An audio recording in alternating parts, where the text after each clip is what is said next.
Anchor கிக்கிக்கு ரொம்ப ரொம்ப நன்றி. எல்லாருக்கும் வணக்கம். ப்ளூ ஸ்டாருக்கு அப்புறம், ப்ளூ ஸ்டாரோட சக்ஸஸ் மீட்க்கு அப்புறம் உங்க எல்லாரையும் இன்னைக்கு இங்க பார்க்கறதுல ரொம்ப சந்தோஷம். அதை விட ஒரு பெரிய சந்தோஷம் என்னன்னா, ஒரு மலையாள படத்துக்காக இங்க வந்து உங்க எல்லாரையும் சந்திக்கிறேன். எனக்கு அது ரொம்ப ரொம்ப சந்தோஷமா இருக்கு. இங்க எல்லாருக்குமே தெரியும், என்னோட கெரியர் ஃபுல்லா நீங்க எல்லாருமே கூட இருந்திருக்கீங்க. என்னோட முதல் படம் ஆரம்பிச்சு, அதுக்கப்புறம் நெறைய விஷயங்கள் என் லைஃப்ல நடந்துச்சு. I don't want to get into all that. But த்ரூ அவுட்டா அந்த ப்ராசஸ், அந்த ஜர்னில நீங்க எல்லாருமே கூட இருந்திருக்கீங்க. இன்னைக்கு வந்து வெற்றி அப்படிங்கிற ஒரு விஷயம் வந்து நிறைய பெர்ஸ்பெக்டிவ்ல நிர்ணயிக்கப்படுது. அது வந்து ஒரு ஃபேன் பேஸா இருக்கலாம், இல்ல இந்த நம்பர் கேமா இருக்கலாம், பாக்ஸ் ஆஃபீஸ் கலெக்ஷன்ஸா இருக்கலாம். ஆனா இந்த பாயிண்ட்ஸ் எல்லாமே எதுவுமே இல்லாம ஒரு ஒரு நடிகரோ ஒரு டெக்னீஷியனோ அவங்க வந்து அவங்க எந்த அளவுக்கு எஃபர்ட்ஸ் உள்ள போடுறாங்க, எந்த அளவுக்கு அவங்களோட திறமையை காமிக்கிறாங்க, அதுக்காக மட்டும் வந்து என்னைக்குமே ஒரு ப்ரெஸ்ஸா ஒரு மீடியாவா நீங்க வந்து ஒரு மிகப்பெரிய சப்போர்ட்டா நான் மட்டும் இல்லை எல்லாருமே இருந்திருக்கீங்க. ஸோ அதுக்கு முதல்ல ஒரு பெரிய நன்றி சொல்றேன். பிகாஸ் எஸ், நான் லான்ச் ஆனது சாந்தனு பாக்யராஜா. மக்கள் என்னை பார்த்தது சாந்தனு பாக்யராஜா. அதுக்கப்புறம் போன என்னோட ஜேர்னி, நடந்துட்டு இருக்கிற என்னோட ஜேர்னியில் வந்து பத்திரிகை நண்பர்களாக நீங்கள் ஒரு பாயிண்ட்டுக்கு மேலே என்னை வந்து வெறும் சாந்தனுவா மட்டுமே பார்க்க ஆரம்பிச்சிங்க. நான் போட்டுட்டு இருந்த எஃபர்ட்ஸ், நான் பேக் டு பேக் என்ன ஒரு விஷயம் பண்ணாலும் அது அது வெற்றியாக இருந்தாலும் இல்லைனாலும் என்னை வந்து ஒரு ஒரு நடிகராக, ஒரு எஃபர்ட் போடுற ஒரு ஒரு ஆர்டிஸ்டாக என்னை வந்து பெரிய லெவலில் என்றைக்குமே நீங்கள் சப்போர்ட் பண்ணிகிட்டே இருந்திருக்கீங்க. அந்த சப்போர்ட் வந்து இன்னைக்கு எங்கே கொண்டு போய் நிறுத்தியிருக்குன்னா, என்ன ஒரு மலையாளம் படத்தில் ஆஃப்டர் 15 இயர்ஸ் கொண்டு வந்து என்ன நிறுத்தியிருக்கு. ஸோ அந்த சப்போர்ட்டுக்கு முதல்ல நான் உங்களுக்கு எல்லாருக்குமே ஒரு மிகப்பெரிய தேங்க்ஸ் சொல்லணும். பிகாஸ் நிறைய படங்கள் பண்ணியிருக்கேன், நிறைய விஷயங்கள் நான் பண்ணியிருக்கேன். சாங்ஸாக இருக்கட்டும், படங்களாக இருக்கட்டும். பட் அதில் அந்த படங்கள் உங்களுக்கெல்லாம் நிறைய பேருக்கு அது பெருசாக ரீச் ஆச்சோ இல்லையோ, தனிப்பட்ட நபராக என்ன வந்து என்னோட ப்ளஸஸ் அண்ட் மைனஸஸ் வந்து அவுட் ஆஃப் கன்சர்ன் மைனஸஸை சொல்லுவீங்க, அவுட் ஆஃப் கன்சர்ன் என்னோட ப்ளஸ் எல்லாத்தையும் எடுத்து சொல்லுவீங்க. அந்த விதத்தில் வந்து எனக்கு அந்த சப்போர்ட் அது இருந்ததுனால தான் எனக்கு வந்து என்னோட லைஃப்பில் வந்து எனக்கு வந்து ரொம்ப வருஷத்துக்கு அப்புறம் பாவக்கதைகள், தங்கம் எனக்கு கிடச்சிது. அதுக்கு நீங்களாம் கொடுத்த பாராட்டு நான் இன்னைக்கு வரைக்கும் மறக்கவே மாட்டேன். அது முடிஞ்சதுக்கப்புறம் எனக்கு என்னோட ஃபர்ஸ்ட் தியேட்ரிக்கல் சக்ஸஸ் ப்ளூ ஸ்டாராக நான் நம்புகிறேன். அதுவும் நீங்கள் எல்லாருமே கொடுத்த சப்போர்ட். அந்த படத்தில் நான் ப்ளே பண்ணுற அந்த கதாபாத்திரம் ராஜேஷ், அதுக்கு நீங்களாம் அவ்வளோ சப்போர்ட் பண்ணி, அவ்வளோ பாசிட்டிவாக என்னை வந்து எனக்கு சப்போர்ட் பண்ணியிருந்தீங்க. ஸோ இது எல்லாமே தான் காரணம். இது எதுக்கு இப்போ இந்த 2 படங்கள் நான் எடுத்து சொல்கிறேன்னா, ரொம்ப நாளாக நான் ஏஞ்சல் ஜான் ஒரு 15 இயர்ஸ் பேக் பண்ணதுக்கப்புறம் 2, 3 ஆஃபர்ஸ் வந்துச்சு எனக்கு மலையாளத்தில். பட் நான் பண்ணணும்னு எதிர்பார்க்குற மாதிரி கேரக்டர்ஸ் எனக்கு கிடைக்கல. ஸோ நான் பண்ணாமல் விட்டுருந்தேன். அதுக்கப்புறம் அஃப்கோர்ஸ் நம்ம மூஞ்சி காமிக்காமல் இருந்தோம்னா எல்லாரும் நம்மளை மறந்துடுவாங்களா. அந்த மாதிரி மலையாள சினிமாவுக்கு எனக்கு ஒரு என்ன சொல்கிறது, இப்போ கபடி லாங்குவேஜ் சொல்லணும்னா ஒரு லாங் ஹாஃப் டைம் மாதிரி ஒரு பெரிய பிரேக் ஆயிருச்சு. இவ்வளோ வருஷம் பிரேக் அப்புறம் வந்து ரீசெண்டாக ஒரு வெப் சீரிஸில் வேலை பார்த்துட்டு இருக்கிறப்போ, அங்கே தேவா அப்படிங்கிற ஒரு நண்பர் அந்த வெப் சீரிஸில் வேலை பார்த்துட்டு அவர் என்கிட்ட சொல்லிட்டு இருந்தார், நீங்கள் மலையாள படம் நீங்கள் ஏன் நடிக்கக்கூடாது அப்படின்னு. நான் சொன்னேன், கண்டிப்பாங்க, சான்ஸ் கிடைச்சா கண்டிப்பாக நான் நடிப்பேன், எனக்கு ரொம்ப ரொம்ப பிடிக்கும் மலையாள சினிமா நடிக்கிறது அப்படின்னு. அப்போ அவர் வந்து சொன்னார், ஏதாச்சும் ஒரு ஆப்பர்ச்சுனிட்டி வந்தால் நான் கண்டிப்பாக சொல்கிறேன்னு. அந்த தேவா வந்து டைரக்டர் உன்னியோட ஃப்ரெண்டு. ஸோ இந்த படத்துலையும் செல்வராகவன் சார் கூட அவர் நடிச்சிருக்காரு, அந்த தேவாங்கிறவர். அவர் உன்னிக்கிட்ட வந்து இவங்க இந்த கேரக்டருக்கு யார் என்னன்னு சொல்லி தேடிட்டு இருக்கிறப்போ உன்னிக்கிட்ட என்னை பற்றி தான் பேசியிருக்காரு. அப்போ உன்னி சொல்லியிருக்காரு, இந்த மாதிரி ஆமாங்க, சாந்தனோட பெர்ஃபார்மன்ஸ் நான் வந்து அந்த தங்கம்லையும் ப்ளூ ஸ்டார்லையும் பார்த்து எனக்கு ரொம்ப பிடிச்சிருந்துச்சு, அவர் ரொம்ப பெர்ஃபெக்டாக ஆப்டாக இருப்பார், நான் ப்ரொடக்ஷன் கிட்ட பேசுகிறேன்னு சொன்னார். அதுக்கப்புறம் அவர் ப்ரொடியூசர்ஸ் கிட்ட பேசினார். அப்படி தான் எனக்கு வந்து உன்னி கால் பண்ணி இந்த மாதிரி இந்த கதையை சொன்னார். ஸோ அந்த இந்த ப்ராசஸில் வந்து இந்த சப்போர்ட் எல்லாமே ஆரம்பிச்சது உங்களால. அதுக்கப்புறம் தேவா மூலியமாக நான் உன்னியை மீட் பண்ணி அதை அக்செப்ட் பண்ணிக்கிட்ட என்னோட ப்ரொடியூசர்ஸ் எல்லாருக்குமே ரொம்ப ரொம்ப நன்றி. So coming to Balti, of course first என்னோட producers Santhosh sir and Binu bro, 2 பேருக்கு நான் தேங்க்ஸ் சொல்லணும். Sir sorry sir, I'm not calling you bro. அதாவது வந்து நான் என்றைக்குமே வந்து ஒரு ப்ரொடியூசருக்கும் ஒரு ஃபினான்ஷியலுக்கும் நான் நிறைய டிஃப்ரென்ஸஸ் நான் பார்ப்பேங்க. ஏன்னா இன்னைக்கு சினிமா வந்து அது அவங்களையும் தப்பு சொல்ல முடியாது. பிகாஸ் சினிமான்னு பொறுத்த வரைக்கும் இன்னைக்கு அது மார்க்கெட் பிஸ்னஸ், அது கிட்ட மாறி ஒரு விஷயம் போயிட்டு இருக்கு சினிமா. ஸோ அந்த மாதிரி நேரத்தில் வந்து இப்போ பல்ட்டியில் நான் ப்ளே பண்ணுற இந்த குமாருங்கிற கதாபாத்திரம், இந்த பல்ட்டிங்கிறது 4 பசங்களை பற்றின ஒரு கதை. ஸோ அதில் வந்து இந்த குமார் அப்படிங்கிற கதாபாத்திரத்துக்கு வந்து it's very very pivotal role. So அதுக்கு வந்து அவங்க நினைச்சிருந்தா மலையாளத்திலேயே ஒரு ஒரு ஒரு நல்ல ஒரு மார்க்கெட்ல இருக்க ஒரு நல்ல ஒரு ஸ்டார் ஷேனுக்கு ஈக்குவலா ஒருத்தர் போயிருக்கலாம்.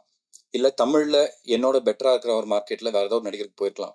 பட் ஃபர்ஸ்ட் as ப்ரொடியூசர்ஸா டைரக்டருக்கு கிரியேட்டிவா எழுதின அந்த டைரக்டருக்கு அந்த கதாபாத்திரத்துக்கு யார் கரெக்டா இருப்பான்னு ஃபீல் பண்ண அவர் வந்து என்ன ஃபீல் பண்ணாரு. அதுக்கு இம்மீடியட்டா வந்து கிரீன் சிக்னல் கொடுத்த ப்ரொடியூசர்ஸ். இதுதான் நான் சொல்றேன் ஒரு ஒரு ப்ரொடியூசர்னா என்ன அப்படின்னு. அந்த கதைக்கு என்ன தேவையோ பேஷனேட்டா அந்த கதைக்கு என்னெல்லாம் தேவையோ அதெல்லாம் வந்து ஒன்று சேர்த்து கொடுக்கறது. ஸோ அந்த விதத்துல வந்து எனக்கு இவ்வளோ பெரிய படத்துல இப்படி ஒரு ஆப்பர்ச்சுனிட்டி கொடுத்த Santhosh sir and Binu bro உங்க 2 பேருக்கும் ரொம்ப ரொம்ப நன்றி. அதுக்கப்புறம் of course my director Unni. Unni வந்து என்கிட்ட ஒரு 4 மணி நேரம் கதை சொன்னாரு. தமிழ்ல தான் சொன்னாரு. அப்போ ஃபுல்லா சொல்லி முடிச்சு நான் சொன்னேன், பிரதர் எக்ஸ்ட்ராடனரி இருக்கு பிரதர். நான் கண்டிப்பா எனக்கு இது வந்து ஒரு ரீலான்ச் மாதிரி நான் நினைச்சுக்கிறேன் மலையாளத்துல. ஏன்னா எனக்கு இவ்வளோ ஸ்ட்ராங்கான ஒரு ரோல் வந்து நான் கிடைக்கும்னு நான் எதிர்பார்க்கவே இல்லை இவ்வளோ வருஷங்களுக்கு அப்புறம் அப்படின்னு. அதுக்கப்புறம் அவர் கேட்ட முதல் கேள்வி, பிரதர் நீங்க மலையாளம் பேசுவீங்களா அப்படின்னு. பேசிடுவேன் அப்படின்னு ஒரு ஃப்ளோல அடிச்சு விட்டேன். அப்ப எனக்கு மலையாளம்லாம் எனக்கு ஒன்றும் பேசலாம் தெரியாது. எங்க கிடைக்கிற வாய்ப்பு போயிருமோ மலையாளம் தெரியாதனால அப்படின்னு சொல்லிட்டு, பிரதர் பேசுவேன் பிரதர் அப்படின்னு சொல்லி அடிச்சு விட்டேன். அதுக்கப்புறம் லைட்டா எல்லாம் கமிட்லாம் பண்ணதுக்கப்புறம் லைட்டா அவரை போய் சொல்லிச்சுட்டேன். பிரதர் இந்த ஷூட்டிங் ஸ்பாட்ல வந்து ஒரு ஃப்ளோவில் நம்ம டைலாக் பேசணும்னா அதுக்கு எனக்கு ஒரு ஃப்ளோவை எனக்கு யாராவது கொஞ்சம் கற்றுக் கொடுத்தாங்கன்னா இன்னும் ஈஸியாக இருக்கும். பெர்ஃபார்மன்ஸ் வந்து நம்மளுக்கு வந்து அந்த ஃபோக்கஸ் ஃபுல்லாக பெர்ஃபார்மன்ஸில் இருக்கும், டைலாக்ஸில் இருக்காது அப்படின்னு. அப்படி பண்ணிக்கலாம் பண்ணிக்கலாம் பிரதர் அப்படின்னு சொல்லிட்டு அப்படி தான் வந்து எனக்கு ஸ்மிதான்னு ஒரு டீச்சரோட எனக்கு ஆன்லைன் டியூஷன் வந்து ஒரு 1 மாதம் கொடுத்தாங்க. கரெக்டாக லாஸ்ட் இயர் செப்டம்பர் அந்த ஆன்லைன் டியூஷன் ஆரம்பித்தேன். ஸோ அவங்களோட அந்த டியூஷன் வந்து எனக்கு ரொம்ப ரொம்ப எனக்கு ஹெல்ப்ஃபுல்லாக இருந்துச்சு. ஸ்கிரிப்டை வந்து ஒரு 20 வாட்டி படித்தேன். ஒவ்வொரு டைலாக்கையும் நான் வந்து பேசி பேசி பேசி சப்கான்ஷியஸ் மைண்டில் ஏறணுங்கிறதுக்காக வந்து அது. ஆனால் உண்மையிலே அதான் அந்த ஃபோக்கஸ் வந்து டைலாக் மேலே போகக்கூடாதுங்கிறதுக்காக அந்த 1 மாதம் டியூஷன் எனக்கு எடுத்தேன். அதுக்கப்புறம் நவம்பரில் வந்து நாங்கள் வந்து ஸ்டண்ட் ட்ரைனிங் ஆரம்பித்தோம். பிகாஸ் 4 கபடி விளையாடுற பசங்க. அந்த ஸ்டண்ட் வந்து ஒரு சாதாரண ஸ்டண்ட்டாக இருக்கக்கூடாது. அது வந்து ஒரு கபடியோட ட்ரிக்ஸ். இப்போ உன்னி அவர் சொன்ன மாதிரி வந்து நாங்கள் 4 பேர். ஷேனோட ஸ்பெஷாலிட்டி வந்து பல்ட்டி, என்னோடது வந்து டேஷ், இன்னும் 2 பசங்க இருக்காங்க. அதில் ஒருத்தருக்கு வந்து ஸ்கார்பியன் கிக்கு, ஒருத்தருக்கு வந்து டுப்கி. இதெல்லாமே வந்து கபடியில் யூஸ் பண்ணுற ட்ரிக்ஸ். ஸோ கபடி விளையாடுற பசங்க எப்படி ஸ்டண்ட் பண்ணுவாங்க, ஒருத்தர் நார்மலாக ஒருத்தர் மிஸ் ஆகிறதுக்கும் கபடி விளையாடுற பசங்க மிஸ் ஆனால் என்ன மாதிரி டாக்டிக்ஸ் யூஸ் பண்ணி மிஸ் பண்ணுவாங்க, இந்த ஒரு ஒரு விஷயம் இருந்துச்சு ஸ்டண்ட் பண்ணுறதுல. ஸோ அதுக்கு வந்து கொச்சினில் போய் ஸ்ராவன் அப்படின்னு ஒரு மாஸ்டரோட ஒரு 15 நாள் நாங்கள் 4 பேருமே ஸ்டண்ட் ட்ரைனிங் பண்ணோம். அதை முடிச்சுட்டு பாலக்காடில் போய் ஒரு 20 நாள் 25 நாள் morning 3 hours evening 3 hours kabaddi training எடுத்தோம். ரமேஷ் அப்படின்னு ஒரு கோச்சோட. அவர் வந்து அங்கே ஸ்டேட் டீம் கோச். அவர் அங்கே இருக்கிற kabaddi original kabaddi team players அவங்களோட சேர்ந்து இந்த ட்ரைனிங் எல்லாமே எடுத்தோம். ஸோ இது ஆல்மோஸ்ட் ஒரு 1.5 2 months ப்ராசஸ். இது எதுக்கு நான் சொல்ல வரேன்னா, இது நாங்கள் இவ்வளோ எஃபர்ட்ஸ் போட்டோம் அப்படிங்கிறதுக்காக மட்டும் இல்லை. இவ்வளோ நடிகர்களுக்கு அந்த கேரக்டருக்கு ப்ரிப்பேர் பண்ணுறதுக்கு ஸ்பேஸ் கொடுத்த ப்ரொடியூசர்ஸ் யாருமே வந்து இவ்வளோ ஸ்பேஸ் கொடுத்து ப்ரிப்பேர் பண்ணுறதுக்கான ஒரு வாய்ப்பு கொடுக்க மாட்டாங்க. அந்தளவுக்கு பேஷனேட்டாக இந்த படம் நல்லா வரணுங்கிறதுக்காக எல்லா விஷயங்களும் எங்களுக்கு வந்து கொடுத்து எங்களுக்கு வந்து சப்போர்ட்டிவாக கொடுத்தாங்க. So once again thank you Unni, thank you producer sir. And அதுக்கப்புறம் கூட இருந்த டெக்னீஷியன்ஸ் எல்லாமே உன்னி சொல்லிட்டாரு. Star cast first Selvaraghavan sir. Selvaraghavan sir வந்து அஃப்கோர்ஸ் யாருமே அவருக்கு ஃபேனாக இல்லாமலாம் இருக்க முடியாது. அவரை பார்த்தோன்னே நான் ஃபர்ஸ்ட் அவர்கிட்ட கேட்க ஆரம்பிச்சதே அவரோட ஒவ்வொரு படங்கள் பற்றி தான். சார் 1000ல் ஒருவனில் இந்த விஷயம் எப்படி பண்ணீங்க சார், இந்த படத்தில் இது எப்படி பண்ணீங்க, இது எதை யோசிச்சு பண்ணீங்க அப்படின்னு சொல்லிட்டு அவர்கிட்ட பேச ஆரம்பிச்சது. அல்ஃபோன்ஸ் புத்திரன் சாரை பார்க்குறப்போ சார் பிரேமம் சார் அப்படின்னு சொல்லிட்டு அதை பற்றி பேச ஆரம்பிச்சது. ஸோ அவங்களோட நடித்த அந்த எக்ஸ்பீரியன்ஸ் எனக்கு லைஃப் லாங் அதை நான் கேரி பண்ணி போயிட்டே இருப்பேன். அதெல்லாம் திருப்பி நடக்குமா திருப்பி கிடைக்குமாங்கிறது தெரியாது. But this will always be very close to my heart. இவங்களோட நடித்ததெல்லாம் பிரீத்தி அயோத்தியில் நம்ம எல்லாருமே பார்த்துருக்கோம். Wonderful performer. ஸோ இந்த படத்துலையும் இன்ஃபேக்ட் நான் முதல்ல வந்து அயோத்தியில் வந்து அவங்கள பார்த்துட்டு நான் ஷூட்டிங் ஸ்பாட்டில் தான் பிரீத்தி நான் பார்க்குறேன். அங்கே பார்க்குறப்ப அந்த கெட்டப்லாம் பார்க்குறப்ப எனக்கு அடையாளமே தெரியலங்க. பிரீத்தி எஸ் ராணின்னு சொன்னீங்க, எங்கே இருக்காங்க அப்படின்னா, உன்னி ப்ரோ இங்கே தான் ப்ரோ இருக்காங்க அப்படின்னாங்க. அந்தளவுக்கு ஒரு சேஞ்ச் ஓவராக அவங்களுக்கு ஒரு டிரான்ஸ்ஃபர்மேஷன் கொடுத்துருந்தாங்க. And she is also perform really well. And then coming to my படி ஷேன். ஷேன் வந்து அப்பா என்றைக்குமே ஒரு விஷயம் சொல்லுவார், இந்த மாதிரி நம்ம சந்திக்கிற ஒவ்வொருத்தரும் நம்மளுக்கு ஒரு ஆசான், அவங்க கிட்டேருந்து ஒவ்வொரு விஷயம் கற்றுக்கலான்னு. அந்த மாதிரி வந்து ஷேன் ஒரு ஃப்ரெண்டாக இருந்தாலும் ஆஸ் அன் ஆக்டராக அவர் கூட பெர்ஃபார்ம் பண்ணுறப்போ நான் நிறைய விஷயங்கள் கற்றுக்கிட்டேன்.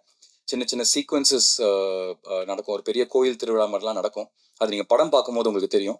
ஒரு இடத்துல நானும் ஷேனு இன்னும் அந்த 2 பசங்க எல்லாருமே வந்து அந்த திருவிழாக்குள்ளே வேற ஒரு ஆம்பியன்ஸ்லேருந்து அந்த திருவிழாக்குள்ள என்டர் ஆகும். அந்த ஆம்பியன்ஸில் ஃபர்ஸ்ட் இருந்த ஆம்பியன்ஸோட மூடு வேற, திருவிழாக்குள்ள என்டர் ஆகும்போது இருக்கிற மூடு வேற. அந்த திருவிழாவோட ஆம்பியன்ஸ்குள்ள என்டர் ஆனோடனே அவரோட ஃபேஷியலா வேற ஒரு விஷயத்த உள்ள கொண்டு வந்தாரு. அது வந்து பார்க்கும்போது எனக்கே இல்ல, "பா! பயங்கரமா இருக்கு. இது ஏன்டா நம்ம யோசிக்கவே இல்ல" அப்படின்னு. ஸோ அந்த மாரி ஆக்டிங்ல நெறைய விஷயங்கள் நான் வந்து ஷேன் பார்த்து கத்துக்கிட்டேன். And he was very, very supportive. நல்லா ஸ்பேஸ் குடுத்தாரு. நெறைய விஷயங்கள் நாங்க பேசி, பேசி டிஸ்கஸ் பண்ணுவோம். ஸோ ஷேன் மாரி மலையாளத்தில இருக்க அண்ட் அஃப்கோர்ஸ் நம்ம தமிழ்ல இப்போ மெட்ராஸ்காரன்லாம் அவர் பண்ணி நம்ம எல்லாருக்கும் பரிச்சயமாயிருக்காரு. ஸோ அந்த மாரி ஷேன் மாரி ஒரு நடிகரோட நான் மலையாளத்தில வந்து நான் திருப்பி எனக்கு ஒரு ரீலான்ச் நடக்குதுங்கிறப்போ ரொம்ப ரொம்ப சந்தோஷமா இருக்கு. அண்ட் சாய். சாய் வந்து கிகி சொன்ன மாரி வந்து இட்ஸ் த லேட்டஸ்ட் சென்சேஷன். நெறைய ஹிட் சாங்ஸ் குடுத்துட்டு இருக்காரு அவரு. அவரோட படத்தும் அதாவது அவரோட முதல் படம் இது மலையாளம்ல. அவருக்கு ரிலீஸ் ஆக போற முதல் படம். அதுவும் மலையாளத்தில முதல் படம். அதுல நானும் ஒரு பங்கா இருக்கேன் அப்படிங்கிறப்ப எனக்கு அது ரொம்ப சந்தோஷமா இருக்கு. I hope we all grow together. Sai, thank you. Thank you so much for that. So இந்த படம் 26த் செப்டம்பர் ரிலீஸ் ஆக போகுது. எப்படி நீங்க எல்லாருமே ஒரு தமிழ் படத்துக்கு இங்க இருக்கிற பிரஸ் மீடியா எவ்வளோ சப்போர்ட் குடுப்பீங்களோ, அதே மாதிரி இந்த டீமுக்கும் அவங்களோட சார்பா நான் கேட்கிறேன். நம்ம எல்லாரையும் நம்பி வந்திருக்காங்க. நாங்க ஒரு நல்ல கன்டென்ட் பண்ணியிருக்கோங்கிறத நம்புறோம். அது உங்களுக்கு புடிச்சிருந்தா, தயவு செஞ்சு சப்போர்ட் பண்ணுங்க. Bala sir, sorry I forgot to mention Tamil dubbing director. அ நான் இன்ஃபாக்ட் நான் தமிழ் டப்பிங் வந்து நான் போய் பண்ண இன்னொன்னுங்க மலையாளத்தில நான் தான் ஃபுல்லா டப் பண்ணேன். அது உன்னி வந்து என்ன ஒரு 3 தடவ பண்ண வச்சாரு. ஃபுல் படத்த நான் 3 தடவ டப்பிங் பண்ணேன். ஃபர்ஸ்ட் டைம் என்ன கொச்சின் கூப்பிட்டாரு. கூப்பிட்டு "பிரதர் பேசிடலாம் பிரதர்" அப்படின்னு சொல்லிட்டு ஒரு 3 நாள் ஃபுல்லா பேசி, எனக்கே பயங்கர கான்ஃபிடன்ஸ். பரவாயில்லையே 3 நாள்ல ஒரு மலையாள படம் பேசி முடிச்சுட்டோமே அப்படின்னு. போனோனே ஒரு சென்னைக்கு வந்த 2 நாள்ல திருப்பி ஒரு ஃபோன் கால். "பிரதர் சின்ன சின்ன கரெக்ஷன்ஸ் நீங்க திருப்பி கொச்சின் வர முடியுமா?" அப்படின்னாரு. வந்துடுறேன் பிரதர்" அப்படின்னு சொல்லிட்டு திருப்பி கிளம்பி போனேன். ஃபர்ஸ்ட் சீன்ல ஆரம்பிச்சு கடைசி சீன் வரைக்கும் திருப்பி இந்த டயலாக் மட்டும் தான், இந்த டயலாக் மட்டும் தான்னு சொல்லிட்டு 2வது தடவ ஃபுல் படம் பேச வச்சாரு. இப்போ முடிஞ்சுதாங்க எல்லாமே ஓகேயான்னு கேட்டேன். பக்கா பிரதர். இப்போ எல்லாம் ஸ்லாங் எல்லாமே புடிச்சிட்டோம். சூப்பர் அப்படின்னாரு. ஏதாச்சும் ஒரு கரெக்ஷன் இருந்தா நான் கூப்பிடுறேன்னா, அப்பவே எனக்கு நம்பிக்கை போயிருச்சு. இந்த ஆள் என்ன திருப்பி கூப்பிட போறாரு, வச்சு செய்ய போறாரு அப்படின்னு. அதே மாரி சென்னைக்கு வந்தோனே, திருப்பி பிரதர் ஒரு சின்ன சின்ன கரெக்ஷன்ஸ். இது இந்த சீன், இந்த சீன், இந்த சீன் அப்படின்னு. இங்க திருப்பி டப்பிங் ஸ்டுடியோல போனா, திருப்பி முதல் சீன்ல ஆரம்பிச்சு கடைசி சீன் வரைக்கும். எதுக்குன்னா, ஃபர்ஸ்ட் அந்த டயலாக் ஃப்ளோ புடிக்கணும். அதுக்கப்புறம் ஸ்லாங்க புடிக்கணும். இப்ப ஸ்லாங் எல்லாமே புடிச்சாச்சு. டயலாக் ஃப்ளோ மலையாளத்துல ஃப்ரீயா வந்துருச்சு. இப்போ பெர்ஃபார்மன்ஸ்ல ஸ்கோப் பண்ணலான்னு சொல்லிட்டு திருப்பி ஃபுல்லா பேச வச்சாரு. பட் அதுக்கும் ரொம்ப தேங்க்ஸ். பிகாஸ் ஆடியன்ஸா அத பார்க்கறப்போ அத ஆத்தென்டிக்கா நம்புறோம். நான் ஒரு தமிழ் பையன் தான் லிவிங் இன் த பார்டர்ஸ். அவங்க சொன்ன மாரி பல்டி வந்து அந்த தமிழ்நாடு, கேரளா பார்டர்ல நடக்கிற ஒரு கதை. ஸோ தமிழ் பையனா நான் நடிச்சிருக்கேன். But who knows Malayalam. But இருந்தாலும் அந்த அந்த பார்டர்ல வாழ்றவங்க மலையாளமும் பெர்ஃபெக்ட்டா பேசுவாங்க, தமிழும் பெர்ஃபெக்ட்டா பேசுவாங்க. ஸோ என்ன பார்க்கறப்ப யாருமே பாயிண்ட் அவுட் பண்ணிறக்கூடாது. என்னடா இவரு டப்பிங் இப்படி பேசியிருக்காரு அப்படிங்கிறதுக்காக அதுக்காக எக்ஸ்ட்ரா எஃபோர்ட் போட்ட உன்னியும், அவரோட கோ டைரக்டர் இவங்க எல்லாருக்குமே ரொம்ப நன்றி. ஸோ இது நான் எதுக்கு சொல்ல வந்தேன்னா, பாலா சார பத்தி ஆரம்பிச்சேன். மலையாளத்த நான் ஃபுல்லா பேசி முடிச்சோனே, இங்க தமிழ் தானே அது ஹால்ஃப் டேல அடிச்சு முடிச்சிடலாம். டயலாக்லாம் தெரிஞ்ச விஷயம் தான் அப்படின்னு சொல்லிட்டு, அங்க போய் உட்கார்ந்தா ஒரு தமிழ் படத்துக்கு எப்படி வந்து லிப்சிங்க் மாறாம எவ்வளோ பெர்ஃபெக்ட்டா அந்த ஆத்தென்டிசிட்டி மாறாம நம்ம பார்க்கும்போது ஒரு தமிழ் படம் மாதிரியே இருக்கணும் பார்க்கறதுக்கு. அந்த அளவுக்கு வந்து எஃபர்ட்ஸ் வந்து பாலா சார் எடுத்து போட்டாரு. நான் உண்மையிலேயே ரொம்ப ஆச்சரியப்பட்டேன் அத பார்க்கறப்போ. எவ்வளோ அழகா வந்து இப்ப கூட ரீசென்ட்டா லோகா அந்த மாரி படங்கள்லாம் கூட பாலா சார் தான் பண்ணியிருக்காரு. ஸோ அந்த அளவுக்கு அந்த எக்ஸ்பீரியன்ஸ் வந்து அவர் கூடவே உட்கார்ந்து சின்ன சின்ன விஷயங்கள் மாத்தி மாத்தி பேச வச்சாரு. ஸோ தமிழ் வெர்ஷனும் ரொம்ப நல்லா வந்திருக்கு. ஒரு ப்ராப்பர் தமிழ் படம் பார்க்குற மாதிரி இருக்கும். ஸோ ஒன்ஸ் அகைன் இவங்க எல்லாரோட சார்பா நான் கேட்டுக்கிறேன். எல்லாருமே வந்து படம் பாருங்க. உங்களுக்கு புடிச்சிருந்தா கண்டிப்பா எங்கள சப்போர்ட் பண்ணுங்க. Thank you so much once again for this opportunity. எப்படியாச்சும் பிரீத்தியோட 2 வார்த்தை எக்ஸ்ட்ரா பேசணும்னு பார்த்தேன். ஏன்னா படபடன்னு பயங்கரமா தமிழ்ல பேசிட்டாங்க. So thank you so much. இப்போ இவ்வளவு நேரம் நான் வந்து ஒரு நடிகரா இங்க பேசினேன். நான் ஒரே ஒரு வார்த்தை ஒரு ஹஸ்பண்டா இங்க பேசிடுறேன். ஆங்கர் பண்ண கீகி வந்து ரொம்ப நல்லா ஆங்கரிங் பண்றாங்க. எந்த ஸ்டேஜ்லயும் வந்து நான் இத வந்து சொல்ல எனக்கு ஒரு வாய்ப்பு கிடைச்சதில்ல. நீங்க எல்லாருமே வந்து என்னைக்குமே அவங்களுக்கு ஒரு பெரிய இல்லம்மா நீ சொல்லிக் குடுக்குற மாரிலாம் பேசல. நான் வேற மாரி தான் பேசுறேன். இல்ல. ஸோ என்னைக்குமே வந்து அவங்களுக்கு ஒரு பெரிய சப்போர்ட்டிவா நீங்க இருந்திருக்கீங்க. So thank you so much. Please do continue supporting us. ரொம்ப ரொம்ப நன்றிங்க.